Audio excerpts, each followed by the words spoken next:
In today's webinar, rather than going through every change in Artec Studio 15.1, we'll talk about those that may need additional explanations and how to use them to their full potential. We'll first talk about every change that involves CAD, improvements we've made with primitives and precise positioning. Then we'll go over a new lock position feature and how to use it. Briefly cover new mechanics of how to work with targets. Discuss two new features we've implemented for Micro and Ray. And finish by talking about smaller changes that still deserves attention. So while our main focus in 15.1 was on HD mode for Leo and Eva, our second big goal was, and still is, to improve our freshly implemented CAD functionality. We are carefully listening to your feedback, and a lot of our partners have asked for more information for primitives that you make. In 15.1, this information is visible in the Properties tab at the bottom of the workspace. It works the same way as for models. To get detailed information, you have to select a primitive via row by clicking on it with the left mouse button, or using arrows to move the row from different objects. So here is a model of a connecting rod. Let's fit a couple of primitives to it. So here is a good place for a plane. Here's a place for a sphere. This is perfect for cylinder. And there's even a nice little cone spot right here. While we're at it, notice that the cone we're making is truncated by default. But we can still make a normal cone if we'll click this checkbox. Now that we have our primitives, to learn more information about them, we open up a Properties tab where all sorts of information can be found. Oh, and don't forget, the information will only be shown for objects that are selected via the selection row, like so. Information that you'll see will depend on the primitive you've selected. Spheres will have radius, cones and cylinders will have height beside radius.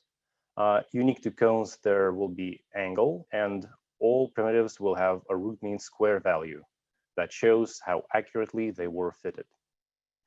However, it is important to mention that this information will only be shown about the primitives created in Artec Studio, which means that any imported CAD objects won't have it. Next, by a very popular demand, starting from Artec Studio 15.1, not only can you see the parameters of created primitives, but actually assign them yourself when you fit the primitive to the model. It is very easy to do. Let me demonstrate it really quick. So let's get back to our connecting rod. And once again, look at this cylinder. By looking at its properties, we see that the radius of the built primitive is 34.078 millimeters. Obviously, the original object was supposed to be exactly 34 millimeters, but deviation that the object gets with time, along with tiny imperfections of scan data, made it a bit bigger. So now, if we wish, we can select the radius of the primitive we're fitting. Let's make it exactly 34 millimeters. And voila. Now we can use it for reverse engineering or build a surface distance map between this cylinder and the connecting rod. An important thing to remember when fitting a custom size primitive is that, first of all, this feature is made with intent that created primitive won't differ too much from angle or radius of the model element it is being fitted to. If you're making a cylinder that's considerably larger or smaller, it would always be aligned to a place of the largest selection, not to an axis of perfectly fitted cylinder. So be extra mindful when selecting an area. Speaking of the importance of selecting an area, let's talk about new settings we've made for robust fit that we call Smart Height Evaluation. A quick reminder, robust is a fitting mode that will take user selection as a constraint, but it will detect if it will detect a conflict in user selection, it will automatically choose to ignore poorly selected areas. So before, when making cylinders and cones, unless the user will manually specify with his selection the height of a primitive, he would get a cylinder or a cone of the wrong size. The new setting brings the same mechanic from expanding fitting mode, but only for the height. Everything else is still controlled by the user. We recommend to keep this checkbox on if you're working with large primitives that may take longer to select, and disable it if you need additional control over the fitting. Another improvement that we've made that is connected to primitives and CAD is adding local history in the precise positioning tool. To quickly explain the difference between global and local history, let's look at Eraser that had the local history for several years now. While you are in Eraser, every step in which you erase a part of a surface can be undone and redone. But as soon as you will exit Eraser tool, you can only switch history between what you had before you opened the Eraser and after you've closed it. All the steps in between would be compressed into one, so it wouldn't take too much of the history log. So we made the same for the precise positioning to make it even more convenient. Now you can undo and redo every position change. This allows us to only work with selected primitives and not select all available primitives in the project, which can be tiresome when you have a lot of them. Unique to precise positioning, its local history can both select and deselect items if undo and redo action will demand it. This also means that if you don't want a primitive to be a part of positioning anymore, deselect it in the workspace and all alignments made to it will be canceled, while all other alignments saved. Also, it is worth mentioning that while you are in the precise positioning tool, you won't be able to undo the steps from global history, like duplicating an object or renaming it.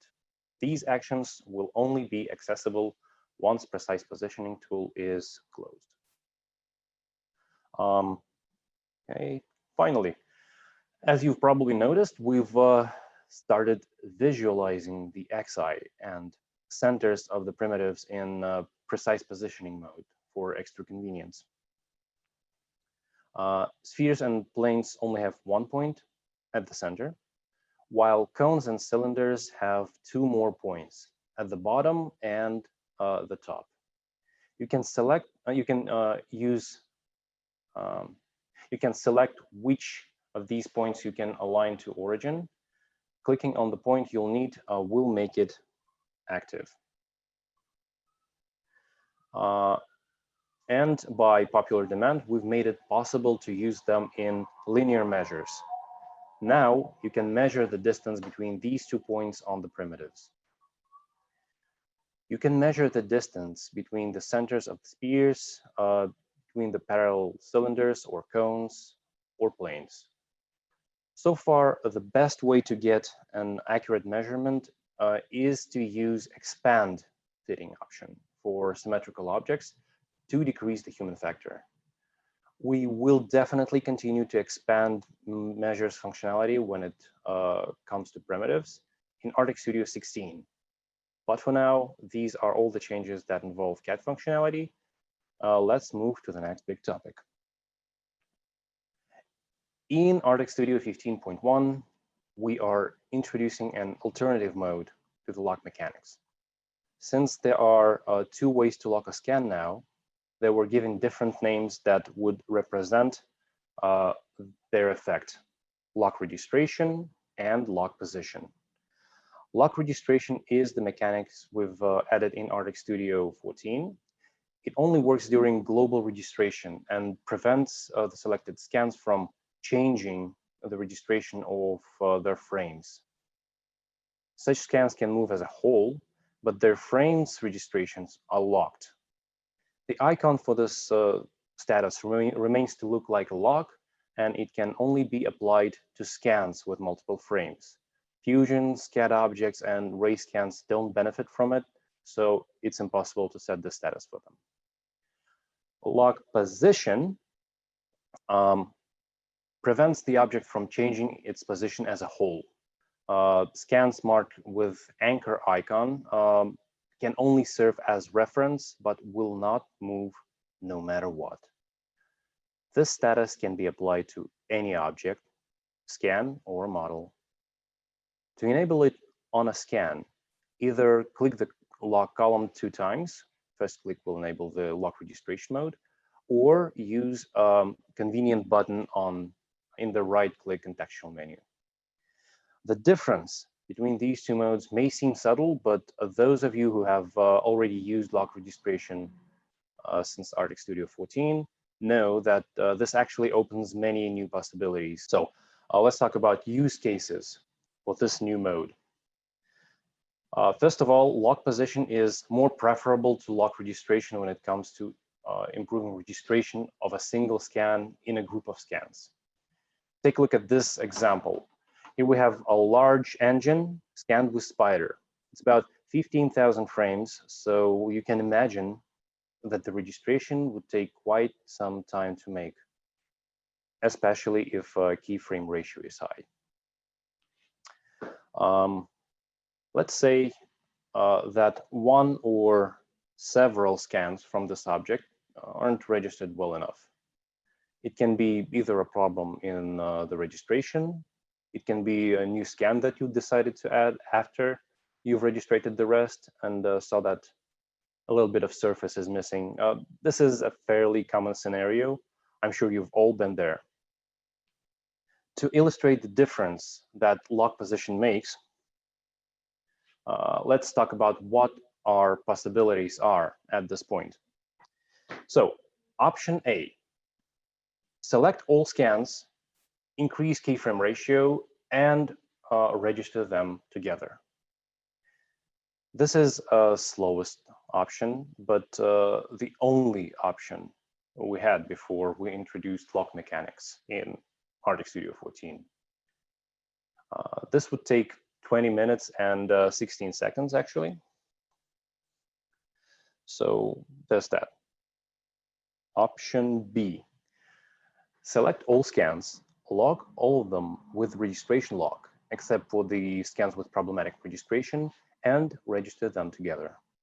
This option was new to Artec Studio 14 users, and compared to option A, it would save a good amount of time because global registration won't spend time working with frames of already registered scans, only with the frames of the scans that aren't locked. It will, however, check if any of the locked scans need to move to fit better next to other locked scans. That would take 11 minutes. Option C. Here, instead of using lock registration, we are using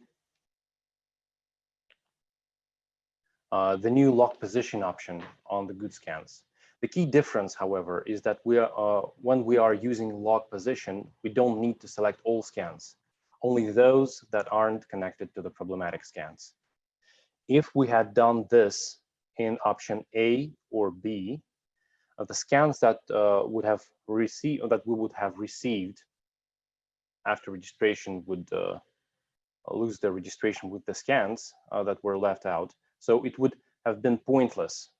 But with lock position, we know that not only registration inside locked scans would remain the same, but their position as well, preserving their registration with the scans that were left out. Registration is, in this option, only takes 2 minutes and 24 seconds, even with an extra minute to sort and select the right scans. It's clear that this option is by far fastest one, and like previous option, it delivers the same result, clean and accurate registration. When you are using lock mechanics this way, regardless of whether you are using lock position or lock registration, there are two important rules to follow. First, when locking a scan, you have to make certain that it has good registration. If one of the locked scans has a registration error, instead of improving registration of scans you need, you will only introduce more errors. And two, registration to a locked scan works much better with a higher than default keyframe ratio. With the amount of time it saves, you can easily increase keyframe ratio and still get a faster registration than before. Yep. So another application for lock position involves scans made with tracking by targets. Such scans are usually made with extra accuracy or help register areas that would otherwise be impossible to scan. Before Artec Studio 14, even if customer needed targets tracking benefit only on certain area of the scanned object, he was still forced to scan the whole objects with targets, because combining the scans with targets and regular scans were impossible, because applying registration by geometry and texture to scans scanned with targets tracking would void all advantages of targets.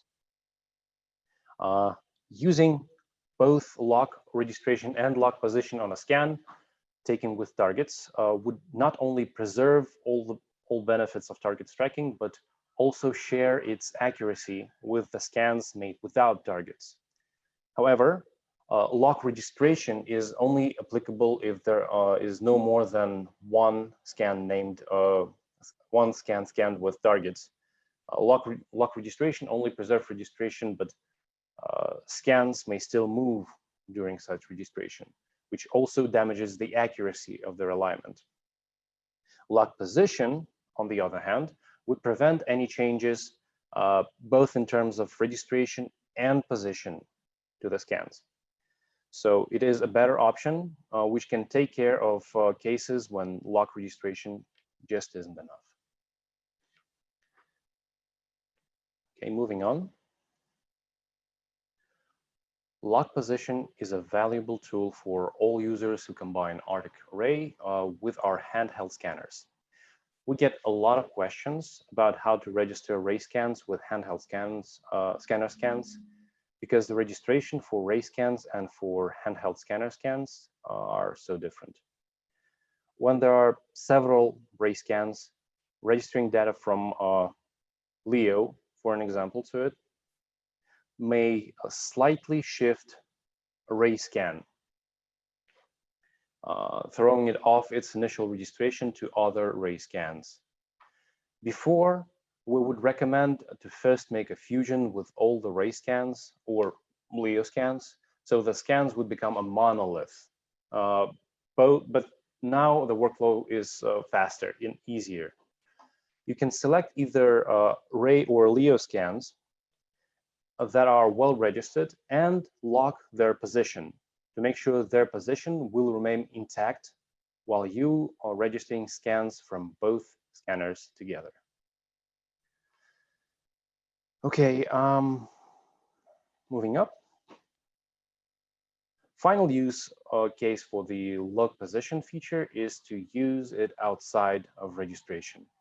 When you set lock position status to an object, not only will it remain in its position during registration, but it will also not move in transformation and positioning tools. This allows you to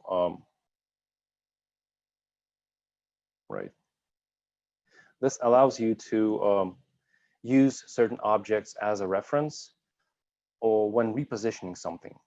Without the anchor, any object that is visible in transformation or positioning tool will change its transformation. But once you set an anchor, the object may be visible but will still remain in place. I think this sums up all there is to say about locking transformations. We really hope that you will like this feature and it will be useful to you. In the meantime, let's move to other Artec Studio 15.1 features. In Artec Studio 15.1, we have implemented a much requested target support for Artec Leo. There are really not much to say about it. The whole process is extremely simple. First, create an OBC file with targets the same way you would usually do, through a third-party photogrammetry solution, such as icon scan reference, or from EVA scans. Upload the file to Artec Leo via SD card or directly through internet. Okay. Third, select tracking by targets and OBC file in the scanning menu. Fourth, scan the object. And step 5 is to import the project to Artec Studio. Imported scans will have the registration by targets, and you can use them right after you clean the scans from unwanted object, if there are any. In addition to this, there is now a possibility to re-register scans made with targets tracking manually. Select the targets feature setting in global registration and selecting the scan that was scanned with tracking by targets. As long as the scan was made in Artec Studio 15.1 or later, the targets information will be inside the scan. So far, this feature was made as a backup plan in case a user accidentally damaged initial registration by targets. By, for an example, not locking the scans with targets when register them with scans without the targets. Other than that, there is no application for manual registration by targets because all such scans will have perfect registration as soon as they will appear in Artec Studio. Let's talk about improvements we've made with Artec Micro and Artec Ray. Those of you who use Artec Micro might have seen a problem like this. This is a scan of a plastic cap made with Artec Micro. And you can see that there are a lot of areas with excessive noise on it.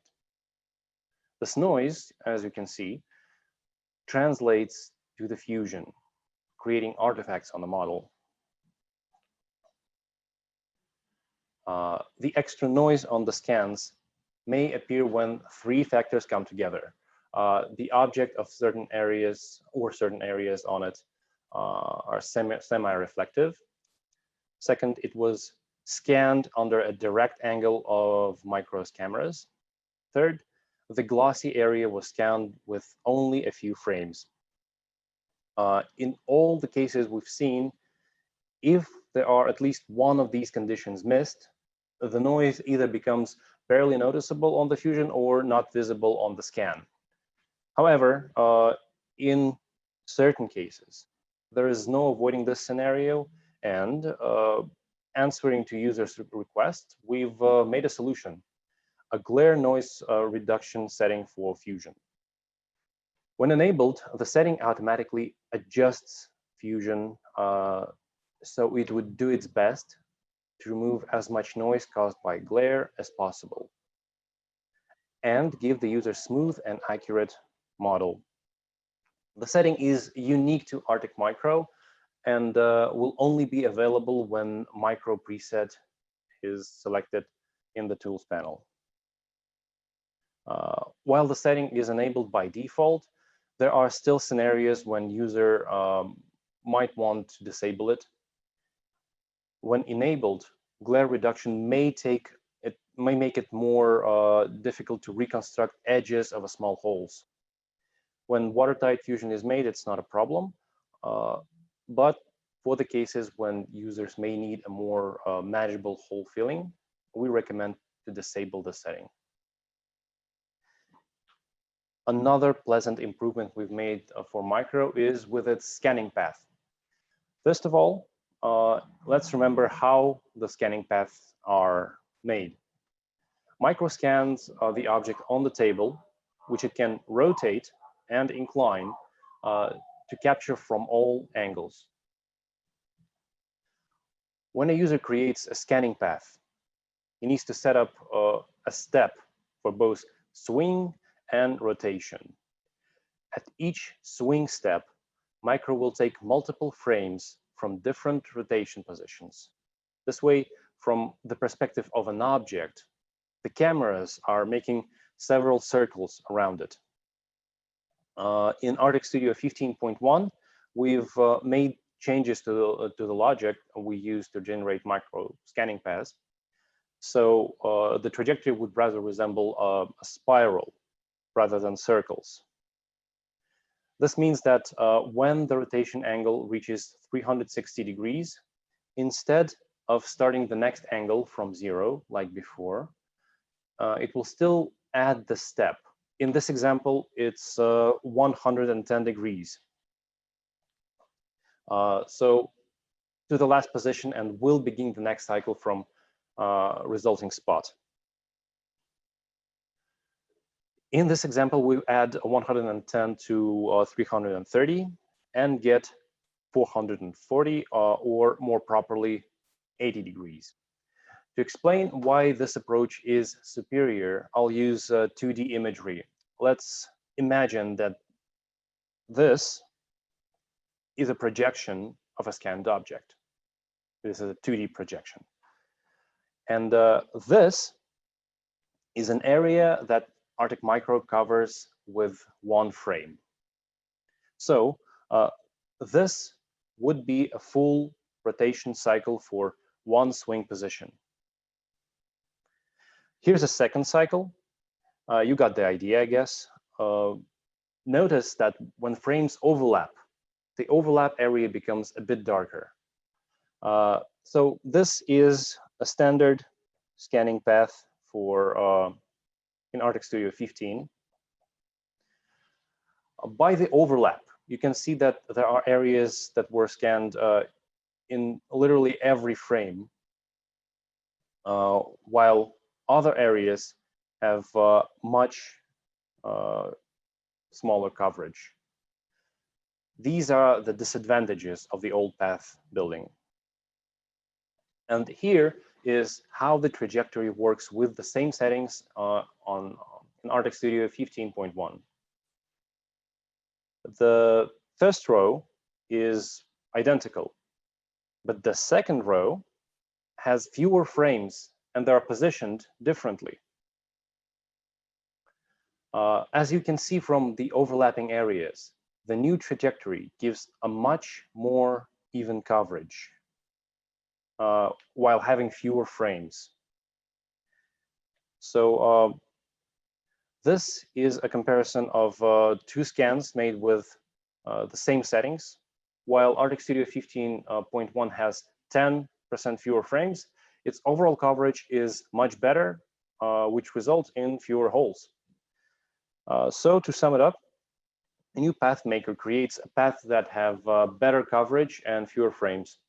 From what I've seen during tests, objects with difficult geometry benefit from this new path especially well. For those who may want to use an older style of path making, there is a way to get it, as long as the rotation step would be multiple of 360, which is of 45 degrees, 90 degrees, and 180 degrees. If these rotation steps aren't convenient enough, it's always possible to add necessary steps manually. A little warning, the paths that were made before Artec Studio 15.1 release won't be replaced. Only newly created paths will use this spiral fashion. Okay, that's it for Artec Micro improvements. Let's talk next about what we've done for Artec Ray. Next is an improvement for Artec Ray, also requested by users. Whenever you are making a preview image, so you could select areas that you want to scan. Artec Ray makes a quick 360-degree scan, creating a monochrome panoramic picture of the environment, on which the user can make areas, can mark the areas of interest or blind spots.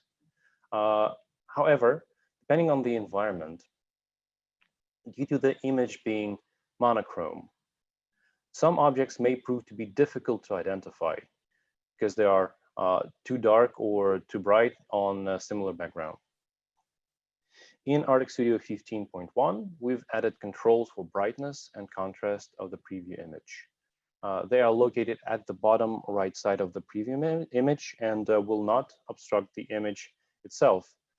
Whenever you are going into selection mode to select areas of interest, the panel will disappear.